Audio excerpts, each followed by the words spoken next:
Hello, and welcome to another week of the Story Darks podcast. I am your co-host, Mike. And I'm your co-host, Alex.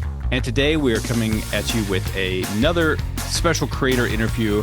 Welcome, Helena. Hi, everyone. Hi. All the way from Italy. Yes? Yeah. Yeah, at the moment, anyway. So we love doing these creator interviews. We love talking to artists, and especially when you're willing to bridge so many hours of time gap for us. Really appreciate you finding time for us. Oh, don't mention it. I mean, working for the American industry is kind of like a given, there are some hours in between us. So that's okay. Fair enough. Would you like to get started by telling us a little bit about your background with comics in general as a medium, as a hobby, as a vocation, however you got into it? Oh, okay. So I grew up in Brazil, and Brazil has, the second largest population of Japanese people in the world, behind Japan. And so the manga industry is huge in Brazil, but so is like superhero comics. So growing up, I was, all of my friends in school and everyone was really into comics. Like my whole generation was, huge into both Japanese and American comics. And Brazil doesn't produce a lot of comics, as of late. Like there are some, children's stuff, or the Brazilian like production and translation of American comics. Like Brazil has a lot of creators. And when I was like 11, I went to like a weekend course at the university. They had like, I don't know, Saturdays stuff, like lessons for everyone that wanted to join. And there was like this DC artist just teaching like comics there. And I was very into Digimon at the time. So he gave us like some, comic stuff to do at this course. And I was just creating like fan art of Digimon. I mean, I was 11. So, and that was my first like real actual introduction with a professional, because before that I was just, drawing like silly little guys and creatures, and I don't know, telling myself stories and friends at school. But seeing, a full professional being like, okay, so comics are done like this. And I was just like, hey, here is my fan art of, I don't know, Patamon shitting people up. And Right. Yeah. It was my first introduction with, professionally, let's say, with this whole media. Yeah. I heard two things that jumped out at me there. One, you like drawing characters, but then two, you were really into storytelling. And I think that's the difference between, there are a lot of people who can do standalone drawings of their favorite character, but sequential art, storytelling, like you have in this book here, is a slightly different task. Like you have to have an eye for storytelling. Yeah. I think that's the thing is, sorry. Yeah, go ahead. We've got a time delay here. So it's just that after that whole experience, I was really, motivated to do more comics and more stuff and draw a lot more. But, at 11, you don't want to listen to anyone correcting you. So when sometimes much older than that. Oh, yeah, for sure. That's why I stopped like caring about comics for a bit, like, I don't know, for a full year, like at 13. And I was really into microbiology. I wanted to study that and started going into, fully concentrating on that. And reality just hit me in the face of like, hey, maybe just keep, viruses as a hobby. You're much better at drawing Patamon fucking shit up.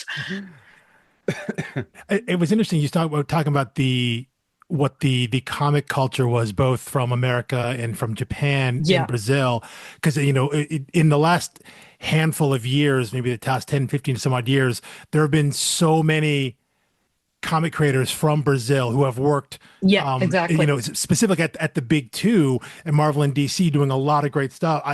As soon as you mentioned that, I flashed a couple of years ago. I was at a convention and there were three artists who were from Brazil. Clearly they were kind of doing the circuit together, and they were late to their table, the signing at the top of the show, because it was during the World Cup and Brazil was playing, and they were in a room and they were watching. And so when I went to the table, and you know, this sign said they were going to be there, and I asked the hand at the table, and it was like, yeah, they're watching the game. They'll be down sometime after that. So totally fair. And I heard that, and I thought, you know what? That's a fair reason to me. That seems legitimate. Exactly. But there is just so many artists, and so does it come down to that in terms of, you mentioned like your generation, because these are not created. I mean, the comic industry in America has expanded so much more internationally in terms of bringing talent in, but all of these creators seem to be around-ish the same age. And do you credit that with just that time of when all of them would have been growing up, all you would have been growing up, and the influx of those comics from other countries that influence specifically the amount of talent we're seeing out of that country, in that part of the world, really? I mean, I'm both from Brazil and from Italy, and now we are seeing a second wave of Italian artists, you know, in American industry, and some Italians even working for the Japanese industry right now. Oh, wow. Like, there are some, you know, great artists out there that are just, you know, just merging the bridges between all of the cultures, like, because comics is a language by itself. And if you look at every single, you know, big production of comics in the world, they will have a language that is totally different, like, from one another. Like, you have French comics that are totally different from anything else. You have Italian comics that are mostly adventure comics, you know, Tex, Little Dog, all that stuff. Or, you know, Japanese comics is a beast of its own. Korean comics like manhwa have a whole different, you know,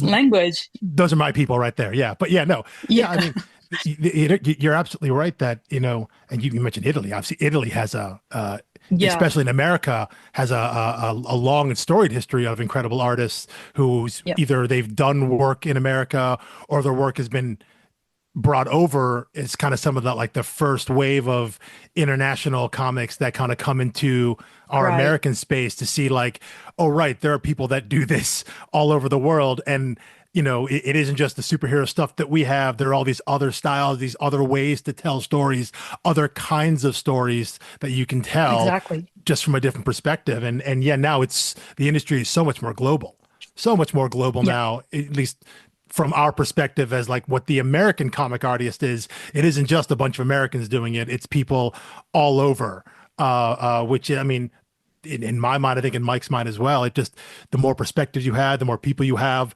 the better the stories are. Even if you're just telling a Superman story, you're telling a Spider-Man story, it doesn't matter. Bringing in different people, different talents from all over the world, you get better stories, you get better stuff. You can make them interesting again, because, you know, if the pool is just filled by the same water over and over again, it will just stagnate. So you have to refresh it from time to time. And what you do in an industry is just, you bring new people in, you bring younger people. You know, I'm 30, so I'm of the not so latest generation of international artists coming into the American industry. But, you know, my generation grew up with shonen manga, or in my case, I love Majoko. I mean, I love magical girl stuff. That's my shit. Yeah. And, you know, every woman in my generation grew up with Sailor Moon or Sakura Card Captor and all of that stuff that is cool and is girly and is, you know, teaching you a lot of lessons, and that's gonna stick with you. And you know that someone that is like, I don't know, a white cis man, you know, from, I don't know, Kentucky, is not gonna tell the same stories the same way, because it will not have that same, I don't know, artistic or storytelling background that women my generation have, because we've seen new stuff. when we keep seeing new stuff. Like, I think that our generation is also the first that is accepting of, keeping, how can I say, like, keep being curious way into adulthood, like not being afraid of being cringe, hey, I will still watch cartoons. I don't care. Like, it entertains me and it's still gonna teach me stuff that I can then bring into my job, be it comics or anything else, like animation, or I mean, I do a bunch of stuff. Like, comics is currently my main occupation, but it's not the only one. I still want to work in movies, in TV shows, and in animation, because I get bored and I want to do more stuff. Of course, yeah. When storytelling is storytelling, and in any medium, exactly. However you can scratch that itch. So yeah, no, I mean, again, I agree 1,000%. The more people we have from diverse backgrounds, because you otherwise you do get the same story over and over again. You get the same perspective. Exactly. Yeah. And Superman, as you mentioned Superman, he is an immigrant. Yeah. You cannot not have an immigrant telling the Superman story. Yeah. Like that's not possible. Like we need people telling their stories to be able to tell them, the most honestly possible. Yeah. I mean, the X-Men are a metaphor for any other group. Exactly. You're different just because you're born that way. So if you have people from different backgrounds writing their experiences, readers take away different things from it. And yeah, if for as long as we've had comics up until, really the past 25, 30 years, all this generally the same kind of people, the ones that weren't are the names we know because that list is so short. When you think of the people that were white cis men, there weren't a lot back in the day. So yeah, the more we can bring in from other parts of the world, because I'm sure reading comics, reading an American comic, even you translate it, whether it's in Brazil or Italy or whatever it is, that experience itself is different because your base perspective isn't. I mean, Metropolis could be anywhere, but Metropolis is essentially New York City. And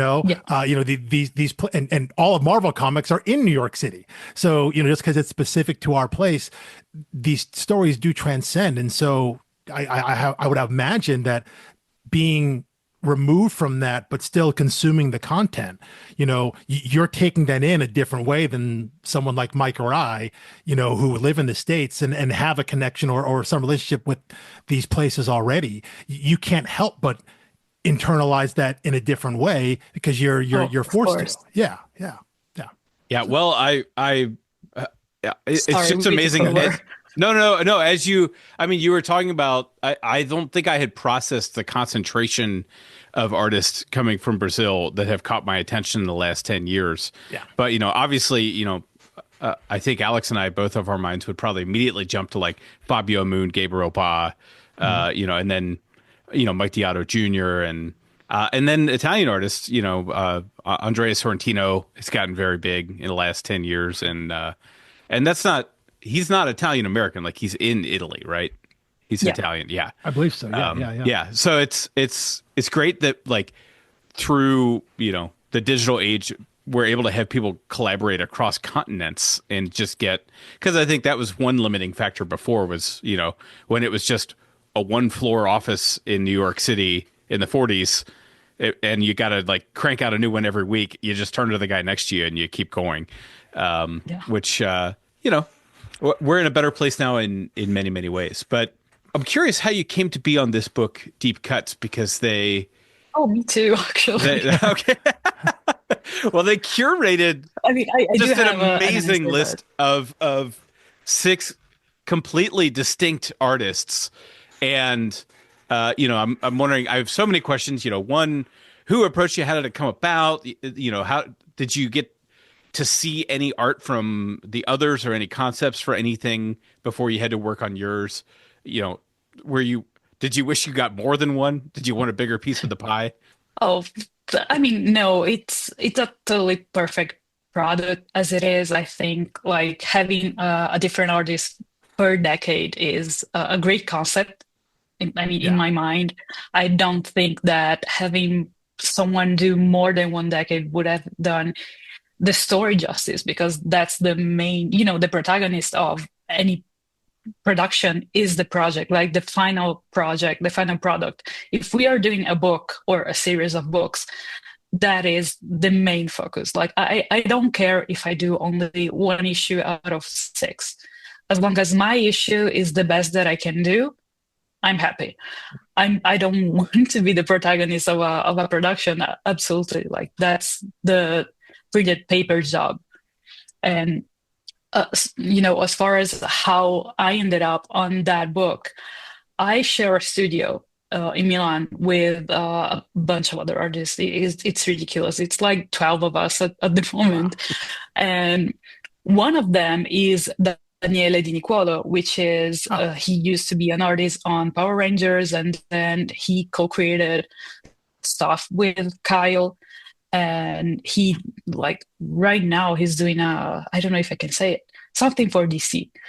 Anyway, that's much safer.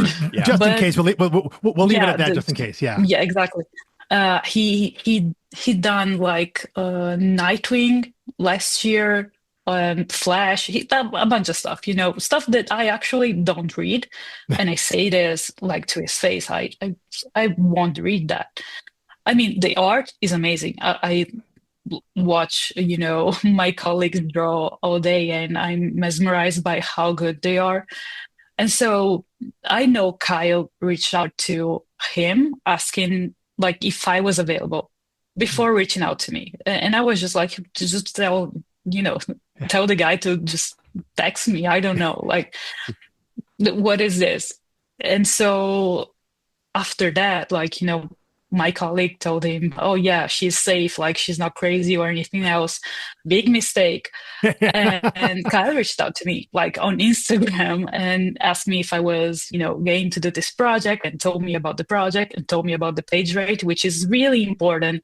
And we artists are, raised to believe that, oh, you should be so proud to like do your job because it's your passion, that you shouldn't even, think about money and all that. But it's work, and it's work by definition if you get compensated by it. So that's a really important thing to consider when, someone reached out proposing a job. So it was a list of very good things, but most importantly, it was 1920s set in Chicago, which I've never visited still to this day. But like, I love the 20s. I'm a huge, fashion collector. And so the 20s are absolutely, peak design. And it was the first time that, in a modern age, women were able to kind of, introduce themselves to working force. How can I say it? It was the first time that women were trying to be the most independent possible. So doing anything against, the male expectancies, like whatever men were expecting from women. Yeah, sorry, English. It's 10 p.m. No worries. So to me, it was, a great opportunity to play with that, to play with female protagonists that wanted to go against everything that people were, expecting of her. Every time during the book, people are like, oh yeah, you're into music. What are you, a singer? And she's like, no, I'm a composer, like every time. Because that's what's expected of women. You are a pretty face, so you go on stage and you just show off that you're pretty. That's it. And Gail is, the protagonist of the second book of this series, is, just pissed off at that. No, I'm a composer. Like, I'm good at what I'm doing, and spoiler, it doesn't really go well for her. But her work lives on. And, when I read that the first time, it killed me. Absolutely. Like, it destroyed me. But it was so good. And both Kyle and Joe, yes. Joe, yes. Yeah, sorry, names, American names. They're all Joe, John, oh, yeah. stuff. Mike, Yeah, you yeah, know, Fair enough. Yeah. yeah. those are all the names. I'm joking. So, the story is so good that I just had to do it. And they waited for me for almost like a year before I was able to start because I was busy. Uh, and after like I finished the book, we still had to wait a bit before it could come out. And a production by itself, like the right now I'm doing a full miniseries by myself, like with a writer for Image, and we are getting delayed, like production wise, like stuff takes time. And when you have to deal with six different artists living in six different time zones, it's hard. So I don't envy neither Kyle nor Joe for having to to deal with all of us. Yeah. So I'm curious how you like to work. I mean, are you pencil and paper in the studio? Or are you using digital mediums? Or are you blending? Uh, I okay, guess so I guess Yeah. you probably do a little bit of everything, but for this book. yeah, no, for this book, I think I started on paper. I don't actually remember. Like, I'm an iPad girly. Absolutely. I love working on an iPad. Like, I do everything on there. I wished Apple paid me to say this, but it doesn't. Like, they don't. Uh, but no, I'm uh, mostly I need to work on more than one project at a time, or I just burn out. Like that's it. I have to have more than one project, like, at the same time. Right now I'm working on four different projects, and Jeez. Wow. I wish I could say no to stuff because it's a little too much. But yeah, so having, the privilege to be working on so many things at the same time, and at the same time having the stupid little brain that I have that forces me to work on, say, four different projects at the same time, having the ability to work digitally is so it's just easier to me to kind of manage myself. I mean, I have a whole book that I did on paper, and every time I have, like, I don't know, corrections or notes on that, and having to think about doing corrections on paper, I want to throw myself in the river that goes by my house. So I just scan everything, and then if I have to do any corrections, I do them digitally. Yeah. So for the Deep Cuts book, I did it all on iPad, but I think I started, like, I might have layouts on paper because I have, like, I don't know, sketchbooks, so I visualize them better if I do like thumbnails on paper and then take a photo, clean them up, send them to be approved. Once they get approved, I can work on them.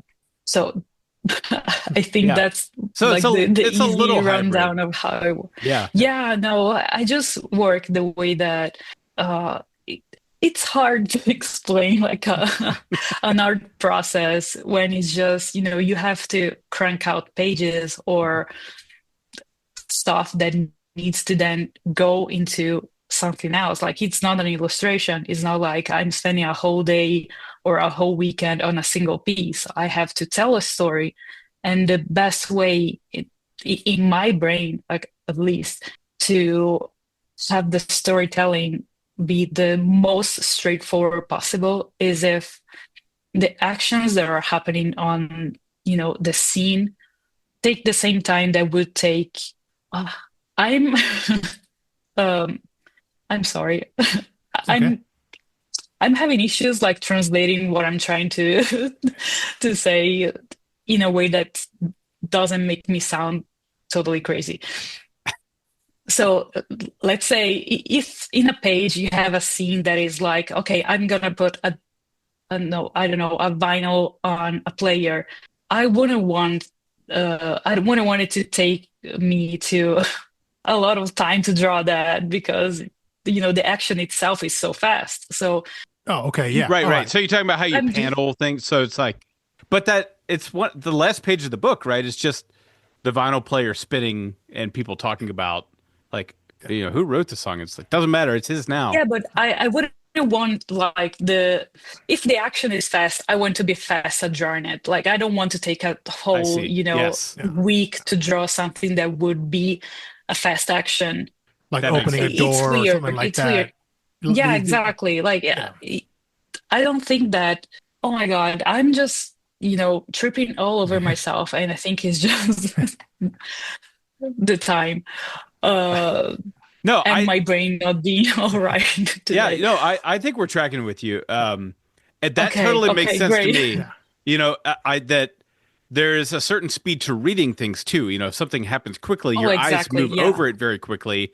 Whereas when a character has a big aha, epiphany moment, you probably want the most detail, like a director would. You would focus in Yeah, and, exactly.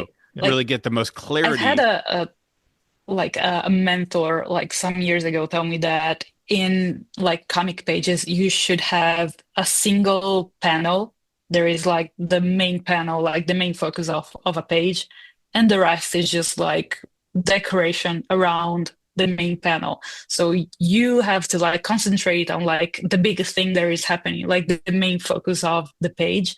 And then everything else, it shouldn't, not every panel should be a good looking panel or you're distracting the reader and the story wouldn't flow as well as it should. So I took that as a lesson, like a life lesson. That makes And sense to so, me.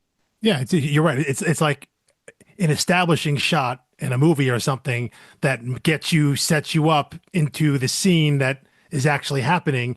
But, you don't have to pay attention to the super details when you're panning by the building or whatever. yeah, and actually Yeah, you don't need to see every single, detail in a room. Like yeah, unless it's important for the story, no one of cares course. about how many cups you have in your sink to be Yeah, washed, like in a background while people are talking. yeah. If you Yeah, can well, establish that you're in a kitchen, Exactly. then that's all you Exactly. need. Yeah, yeah, no, that absolutely makes total sense. And that seems like one of those things that like, yeah, maybe like, I don't know, maybe younger, inexperienced artists, they need to draw everything versus thinking about it from they have a to show storytelling everything they standpoint. have in every panel. Yeah. Versus when Yeah. you think Yeah. about it from a storytelling standpoint, how is someone going to read this? What effect is this I going to mean, have on the reader? Yeah, on an average, a reader takes like 15 to 20 seconds per Yeah, page. something like that. That's Yeah, the average. So it makes no sense that I would need to spend like 2 whole days drawing a scene.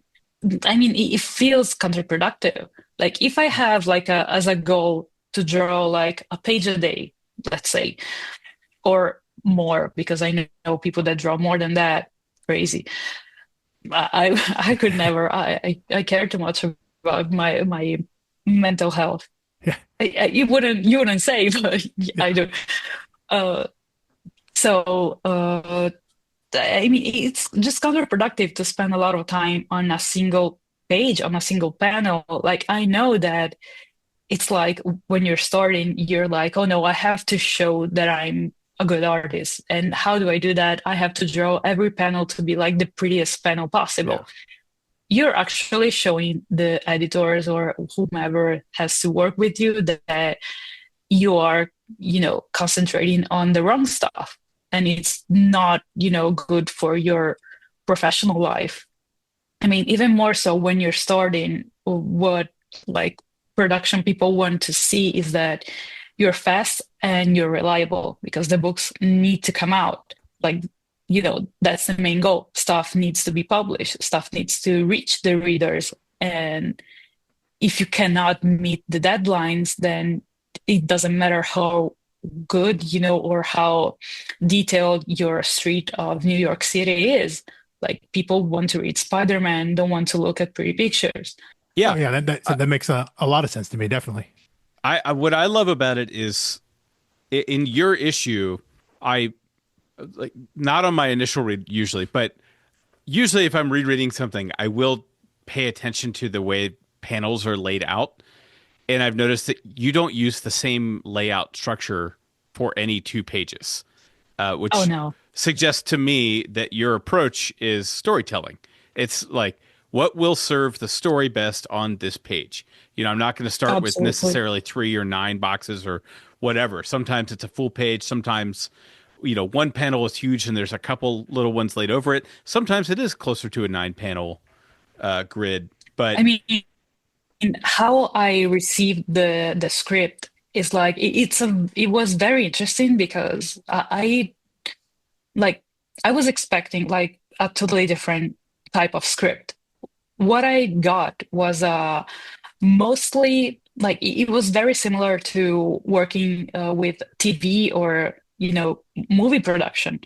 It was like this is the scene and this is what people are saying. Like it wasn't divided by panels, it wasn't divided by people are doing this. It was like in this page this is happening and wow. This is what they're saying.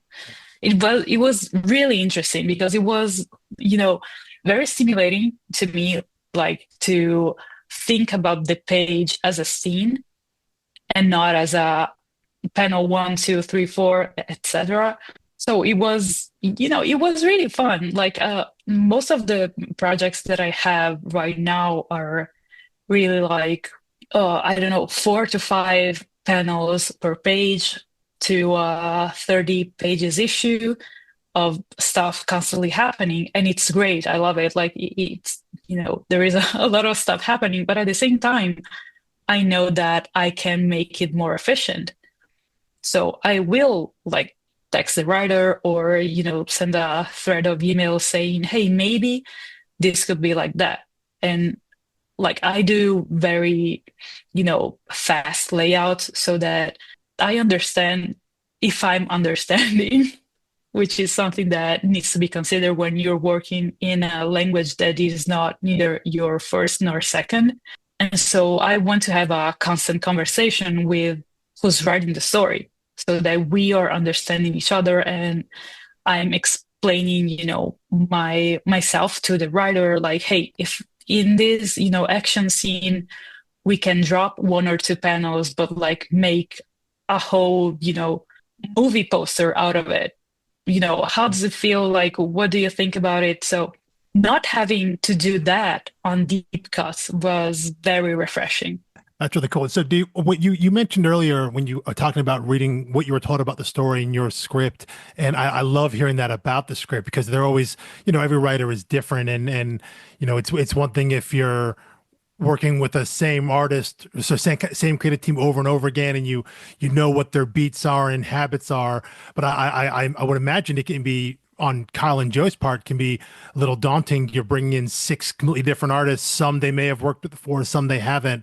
But I love hearing that they just gave you the freedom to say, page 3, this is what happens. Page 4, this is what happens. Exactly. And then you can work it out that way. Were you given, like when you talked to them and obviously you got your script clearly for issue 2, did they talk about kind of what they were thinking for the whole thing? So you had an idea of where, because obviously Mike mentioned how your issue ends, which is Gail basically giving her song away because that's all she has left. Her show is closed. She has to give her away, and it gets recorded by someone else, and now it's assumed that is that person's song, and her name for decades gets lost in history. But did they kind of tell you and explain what they were kind of planning to do? Because at the end of the series, Gail's name resurfaces, and we find she seems to be on the cusp of getting this recognition some 50 years later. So did they let you postmortem? Yeah. Did they give you an overview of what the whole series was going to be and look and feel like, and to help you understand where your issue slotted in, or was it like just your issue? Oh no. So what Kyle did in the beginning was like give me a breakdown of every single issue. And in my issue, I have to draw like the main character of the first issue for like a single panel. Yeah. So I had that design for that guy. Then I had to give like some character designs, for example, for the guy there is the lion in with Leo. Who is a character that reoccurs afterwards. He will, exactly. He will come back later. So I had to like give them a full breakdown of that character design. So like he has a big, how is it called? Wait, forecoat. Yeah, That's Right. it. Yeah. And It's his so, and mane. I It's had his a mane, like whole, a lion. yeah, Yeah. and I had a whole conversation with Joe about the fact that in the 20s and 30s, like in America, a lot of, African American guys were wearing fur coats, and they were called like the raccoon guys or something like that. It was a very disparaging, you know, derogatory name for a whole group of guys that were following some fashion. They were just thinking, oh yeah, this is weird. We are so cool. And so he wanted me to add the coat and have him be, super dainty and, following that type of fashion. And Joe actually was really helpful because I've never been to Chicago, and he sent me a lot of, just photos like, oh, hey, I'm on a walk. This is the building that you have to draw, and send me like photos out of his walk. And in saying that a lot of, structures still stand, like I'm used to Italy having medieval and Roman structures, still standing. I live in a very old little town, and it has like a, I don't know, early medieval castle still there, still, functioning as a castle. But, we always think about America as a really young country and seeing like, We oh, are. hey, I mean, stuff. Yeah, no, Yeah. no. To be fair, I had people working in my house last week, and the contractors were saying, "Oh, this is a really old house. What year is this from?" And I said 1912. And in America, this is That's a so very nice old though. house. yeah. Yeah. Yeah. For us, that is old. Yeah. And when over in your part of the world, yeah, 100 years is a blink of an eye. That's Oh, I used to live in Bologna until COVID. Like right now, I'm living like on the outside of Milano. And when I like the last house that I was in Bologna, I discovered like a year, after living in that little apartment, that it used to be like the stables for the castle, like in, I don't know, the 12th century, and they just built over it, and it turned into like working people houses in the I don't know, 1600s, and then into apartments late into the 1800s. I mean And I that's was just yeah. living there like, oh, this is such a nice floor. Like I've Yeah. never seen this pattern before. And the owner was like, oh yeah, that's original. From when? Yeah. It's original again. The timeline for original where you are Exactly. is so radically different And then she yeah. showed me like the next apartment like over that she was living in, and it had a whole like floor. It was just a mosaic that was just glazed over so that it would be preserved. Wow. And it was really pretty. She was an asshole, but it was a really pretty apartment. Nice place to live, yeah. But yeah, so Yeah, that is. I mean, obviously, Joe is from Chicago. So I'm is sorry. Kyle. No, no, no. But the idea, our history is a lot shorter there, but there's still a time and a feel. You mentioned that the your interest and love of fashion, and specifically the 1920s. So did you have to do a lot of extra research for costumes and clothing, aside from anything specific that directives they may have, Joe and Kyle might have given you, or is that a kind of thing that like you can Oh, just to me, pull it's just from? fun. Yeah, Yeah, no, that's just is like kind of a already in the nice brain, evening and you for me. can, Yeah. yeah, you can knock that out pretty quick, like in terms of what like Gail would be wearing or anyone else around Oh, she town. was like, I had a conversation with Igor about what she should be wearing, like doing character design and stuff. And so, okay, so this is Wizard of Oz. She has to wear like red shoes all the time. I don't care. Like she has to. And so we mentioned, like I mentioned to him, so she has to be wearing blues, like shades of blue during the whole book, and she has to have like uh red shoes. And I have a couple of 1920s original like hats. No. So I collect fashion pieces, like historical fashion pieces, and tropical plants because a girly is never satisfied. And so, working on that book was really detrimental for me because I wanted like everything that I was researching for. So just looking like, okay, this dress is really cute. I would never wear it, but it's on sale on like Gotta I don't have it, know right? Gotta have it. yeah, there was like an auction house with a like a bunch of 1920s stuff like in France, and I was so close to just bidding to like a beaded dress that would have been perfect for Gail. And then I just came back to my senses, like, hey, I shouldn't be spending money on stuff like this. I'm surprised you At the didn't give same her a time, little dog. I mean, right. But the thing is, and you didn't, catch this. Her brother is the dog. what? Hold on. I, See, I went after we talked to Joe and he, we talked to him last week, and then he revealed to both Mike and I that this Wizard of Oz connection, and then the things of like the artists she meets, or the Scarecrow, Yeah. Tin Man, and what the lion. He mentioned that the train she comes in on was called the Cyclone or whatever, and all of that. So I went back and read it again, and I picked up all these things, picked up the red shoes. You see that with the color.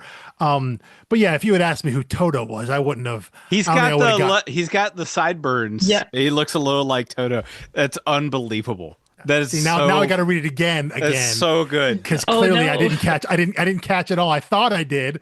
Even with the heads up, I didn't catch it all. That's awesome. That's great. So There's a third panel in the middle of the page, Alex, where she has zoomed in to really show how furry his sideburns are. And I think he looks very dog-like in that profile there.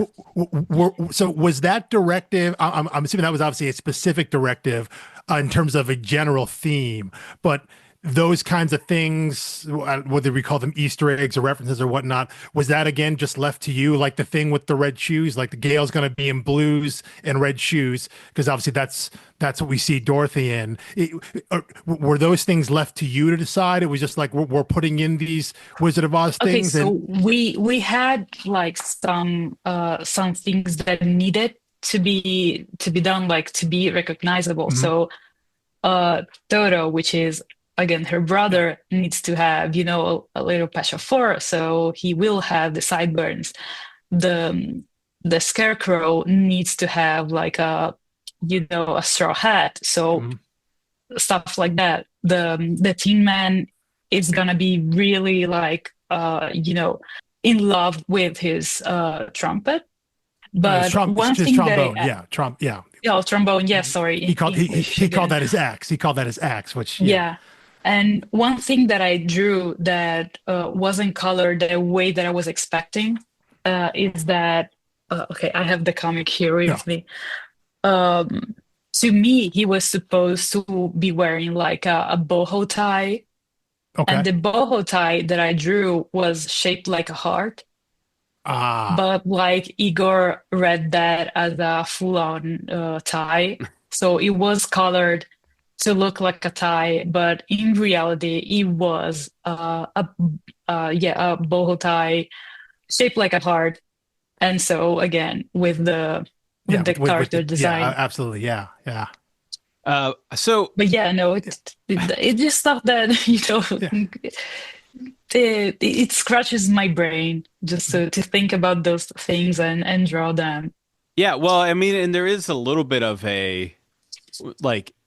I don't want to read too much into it because some of these things can just be for fun, but there is a similar like wide-eyed naivete to Dorothy going into this enchanted land and Gale discovering jazz, like this whole world of music that she didn't like. So I think the connection is not just for fun. Like I think it actually works. Oh no, absolutely. Yeah. And I don't know who came up with it. If it was either Joe or Kyle, like when they reached out to me, it was already set down to be like that, like to be a Wizard of Oz allegory. And to me, it's just an addition, like a fun, little. It's not even a gimmick. Like it works to be a Wizard of Oz. Yeah. It works on all levels. Then I think what you say, Mike. I mean, we talked a lot, Mike and I did, about Igor Monti, the colorist, and having one colorist throughout all these 6 different artists. with all these different styles, it gave the book a level of consistency and feel that there was a consistent hand behind that.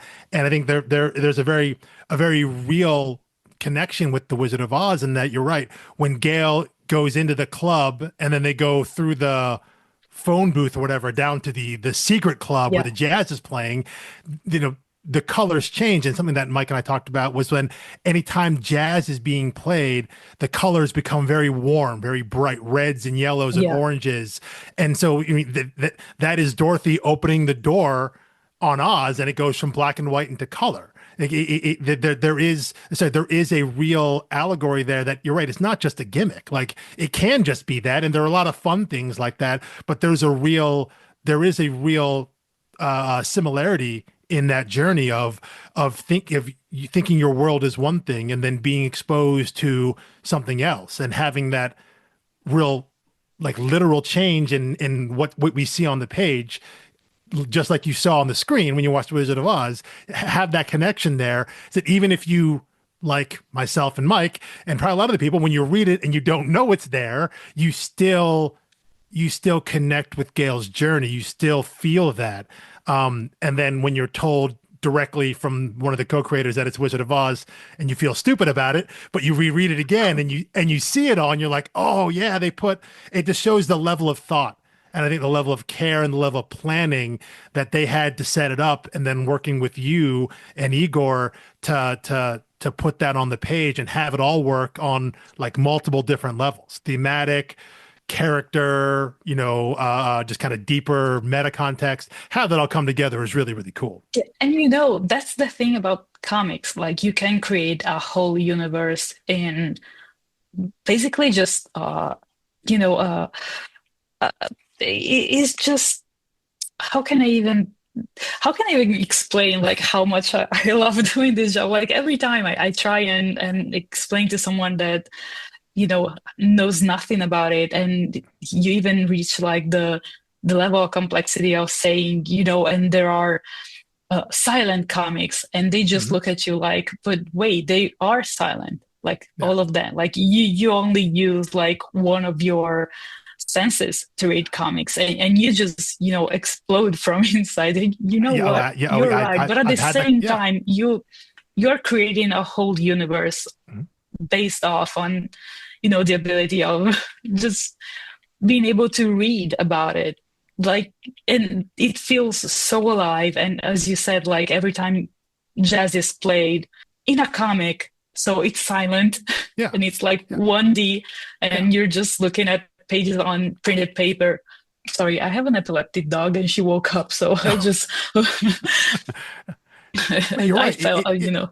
It's silent, but it's not. If you're in it, exactly, and you're reading it, exactly. The idea that you have to create motion in your mind because it's a static image, but by moving across the page, where the letters are and how you read them, what the colors make you feel from one page to another, one panel to another, like, that's the magic of this storytelling. Again, versus watching a movie or a TV show where you sit there and the images come to you, and the speed at which they come to you, you're not angle, like, you cannot be passive when you read comics, because you become part of the story. Like, it's not something that gets laid to you and just told, hey, just here is the story and suck it up, and that's it. Like, and that's another thing, like, you have the ability to just pace yourself and pace the story and, like, understand as much of it as you want. Or just comics are often used in psych wards to people with anxiety, because it's something that you can stop yourself at any point if it's giving you, an unwanted feeling. And having a medium that is so versatile that it can be, both a source of strong emotions and soothing, it's so powerful. I just love comics. I try to tell people a lot that, I love film and television, but it's passive viewing. You sit there and you're being told and shown what to do. Comics is active, much like the way that prose novels are. You have to there you have to read and imagine what's happening here. In a comic, it's very similar. Even though you're shown pictures, you're shown images, your mind is still filling in what's happens in between the panels, in between the pages. And you're right. You can spend as long or as little on a page as you want.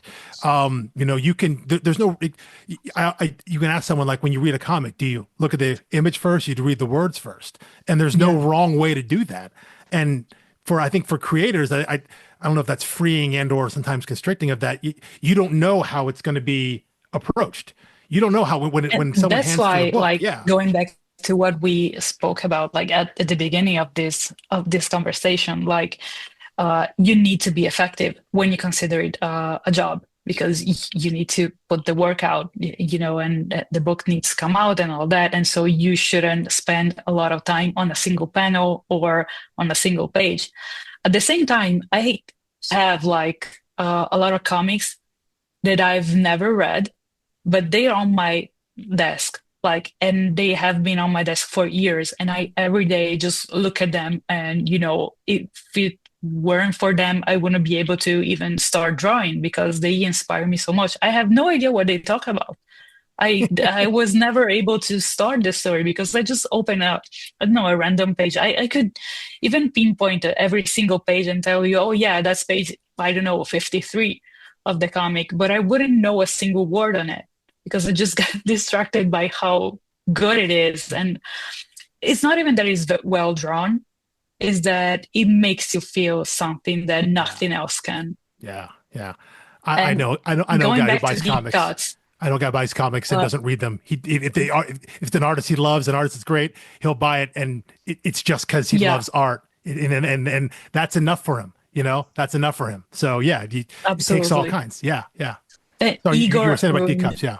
Yeah, no, Igor ruined the colorist for me. Yeah. Like, I cannot work with not only with anyone else because he's too busy for me. So right now I have a colorist that is amazing. He's doing like 2 out of the 4 jobs that I'm doing. Like, one is in black and white, the other one has another colorist. But like when he asked me like if I had any direction, I just gave him like the files from Deep Cuts. Like, this is the benchmark. Like, you have to be like this or better. I challenge you. And he's doing such a great job, but actually it's all Igor's, work. Igor raised the bar then, right? To super high. Yeah. I've got 2 quick questions for you. Yes. The first is, prior to doing this project, were you a fan of jazz? And if not, did this book maybe make you get a little more interested in that period of jazz? I love jazz. Again, I grew up in Brazil, so bossa nova is basically my weekend music. I need it to function. Actually, I'm really into Japanese jazz. I'm not familiar with Japanese jazz at all. No, it's great. It's great. Can you give me like an artist to look up? Oh, Shigeru Suzuki. Absolutely. He's great. And he's like a guitarist and composer, and he's great. And his album Pacific is just peak. Found it. There we go. No, it's really good. It's really good. But there is so much from stuff. Like, from 1978. Yeah. Okay, there's so like it's not even Cassiopeia, which is a band that does a lot of fusion. Okay. And again, just great. And I mean, if you ever watch Cowboy Bebop, you cannot, not love the music from that. Again, Japanese jazz. Well, yeah, that is. Cowboy Bebop is maybe as famous for its music and use of music as it is as simply a story and a show. I have friends that only know the music from Cowboy Bebop, never watched the anime. Just have like the not shocked by that. And not shocked by that. Yeah. It's. I guess I would have never thought of that specifically as like Japanese jazz, but obviously, it clearly would be. I guess I just thought about. I would think about it as jazz. Go deeper, like Western music, let's say alternative music, gets its roots mostly from blues. Like, rock music is the children of blues and of R&B and all that. Well, if you go to what the, Japanese bands did from the 80s, onward, is really jazz based. Like from the pacing to the, rhythm, to even the scales that they use to construct the music itself. It just took like two different routes, and I love that. Yeah. All right. Last question for you, and we are right up at an hour here. So this works well, is where can people go to support you and your work? Obviously, Alex and I are going to create a little search alert every time you have a new book coming out, and we'll grab that. But do you Which sell? Clearly we need a lot of, if she's got 4 things that she's working on right now. Yeah. But one of the 4 things is only gonna come out in Germany. Don't That's not going to slow us down. Yeah, well, fine. Only challenge 3 accepted. things we have to find. Yeah. No, I accept and it's that really challenge. good actually, because it's like music based as well, but it's like it's a project that it's the second book that I do with a German metal band, and they're great. They're lovely. Awesome. But so where can we find your work? Best way to support you? And I try and be the less active possible on social media, but my Instagram, which is the main that I use, and that I show a lot of my dog on there, so and she's cute. It's the internet Instagram, is a safe space for dog stuff. And only dog stuff. We'll have a link to her. Only dog stuff. Yes. Well, cat stuff and dog stuff. stuff. Yeah, that's basically all we can trust now. So, and then do you want me to pronounce my Instagram? Well, you know what? We'll have a link. We'll have a link to it directly in the episode notes. If anyone wants to read it out loud, it's Blit. So it's Helena Blit. Oh yeah. Okay. Okay. That's my Instagram. Got it. I was looking through your link tree. I was wondering if you sell original art, commissions, prints, any of that stuff. It doesn't look like you have a Patreon. Yeah. No, I don't want to spend too much time on the internet. I have four projects at the same time. I need some me time as well to play Pokemon or build a carpet. I don't know. The important things in life, definitely. Yeah, exactly. Yeah. I will say, as we're recording this right now, just this week, and so it'll be out in stores. You do have some variant covers. You just did a variant cover, a very cool variant cover for over at DC for Absolute Green Lantern #1, part of their new Absolute line. Which I think it's an incentive cover, so your shop may or may not have it, but it's very, very cool. I know I've seen when I first read this book and I search every artist and see who they are, especially it's one I didn't know, but seeing that you had done a bunch of variants for like Power Rangers, other books at Boom, like House of Slaughter and things like that. And so, there's a lot of cover work right now that I think people can find. There's obviously deep cuts, and it sounds like you mentioned specifically a book with Image. So, that's coming out. So there is a miniseries for Image that is going to be announced pretty soon. And I can't wait, actually, because I want to be absolutely obnoxious about it, because I'm a #1 fan of this series. So please let me be annoying. You know what? Yeah, when that gets announced, we'll do our best to throw it out there as well. Because I'm looking forward to. I said, from a Western market, your interior artwork is pretty much limited in terms of what we can get here is to deep cuts. So the stuff we can get is your cover work, which is great. But having read deep cuts and seeing the way you break down and present story, it's like, I definitely want to see more from this person. And to know that you got stuff coming out is super hype for me and for Mike and as well. So we look forward to that. Definitely. I'm so sorry that I won't be making, American shows this year for obviously reasons, but usually I love doing American shows, like people that are just so nice all the time. And so, maybe in the future we can actually meet in person. The closest big one for us is Chicago, and it does seem like you need to get to Chicago. I know, right? If you can get to C2E2 at some point. So that's actually one of the. Whenever I don't risk, getting stuck at an airport or something. Yeah. So it's maybe tough for you, for a lot of people right now, coming in and out of the country for a lot of reasons, unfortunately. But not on a person.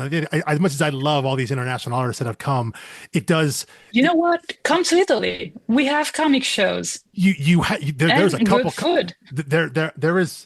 There's like a Lake Como show, or that's like one of the highest end. Yeah, like the best. Yeah. There are some really, really great shows internationally. I would love to get out there and see a show because I love going to shows. But it is always a thing of like, there's so many of these incredible international artists that like, it's understandable why you can't get away to do a show in the States, but it's like, if they just came to a show, it'd be so great. I said, I mentioned a bunch of guys from Brazil, like, I mentioned, Mike mentioned Moon and Ba, who did Day Tripper, my absolute favorite books. I love them. They were at a show that I was almost going to go to and then I couldn't.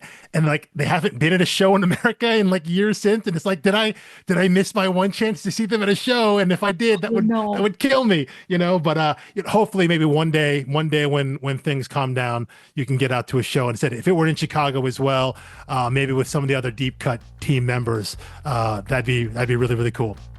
Oh, it would be really great, actually. Yeah, let's just cross our fingers that, sometime maybe soon, 3 years. Yeah. Trust me, we're counting down just like you are. Random timeline. Just not connected to anything. Yeah. Hypothetically, 3 years down the line. Yeah, maybe so. Yeah, so we'll see. All right. Well, thank you so much for your time, and thank you for your work. And sorry for stumbling over my words. No, it's all right. We appreciate you coming on. Comics are complicated, They are. They're better to draw than they are to talk about, which is why we draw them. Absolutely. So. Yeah. Thank you so much. Thank you, guys. Have a great evening. I don't know what time it is over there. Evening to you as well.